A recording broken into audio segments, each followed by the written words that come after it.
pour que sa femme donne naissance à des triplés. Le mari la forçait à dormir par terre chaque nuit, avec une température de moins 20 degrés Celsius. La femme se recroquevillait en boule, tandis que le mari dominant restait allongé dans un lit chaud. Jusqu'au milieu de la nuit, la femme ne parvenait toujours pas à s'endormir. Le mari, lui aussi, était éveillé. Bien que David ait clairement affirmé, même s'ils étaient les derniers êtres humains sur Terre, il ne la toucherait jamais. Mais en voyant l'air pitoyable de Jenny, il ressentait malgré tout une certaine peine. À cet instant, un courant d'air froid s'engouffra dans la pièce, faisant tomber la photo posée sur la table de nuit. Jenny s'apprêtait à la ramasser, mais David la stoppa d'un ordre sec. Tu n'as pas le droit de toucher quoi que ce soit ici. Face à cela, Jenny ne répondit pas. Elle savait que tout était de sa faute. Elle fixa la photo de son ami décédé et continua de subir en silence, bien qu'il continue de la traiter ainsi en apparence. Mais vu son comportement de la veille, David éprouvait désormais un peu plus de compassion envers elle. Pourtant, dans l'esprit de Jenny, les paroles de David tournaient en boucle. Pendant qu'elle était perdue dans ses pensées, David surgit soudainement derrière elle. Jenny s'empressa de s'excuser. Cette fois, David ne fit aucun commentaire. Il lui demanda simplement de ranger la pièce, car il avait quelque chose à lui dire. Mais quand Jenny entra dans la chambre, elle découvrit que David s'apprêtait à changer de vêtements. Puis il la regarda. À partir d'aujourd'hui,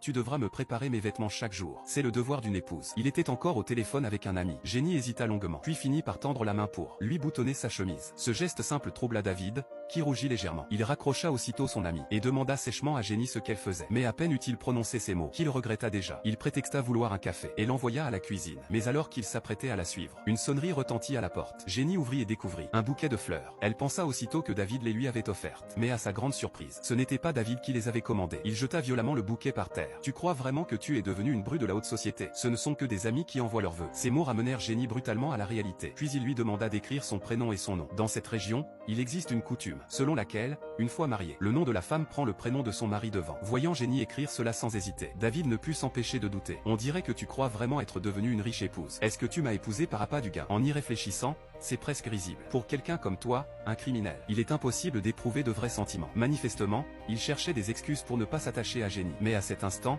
un nouveau incident se produisit.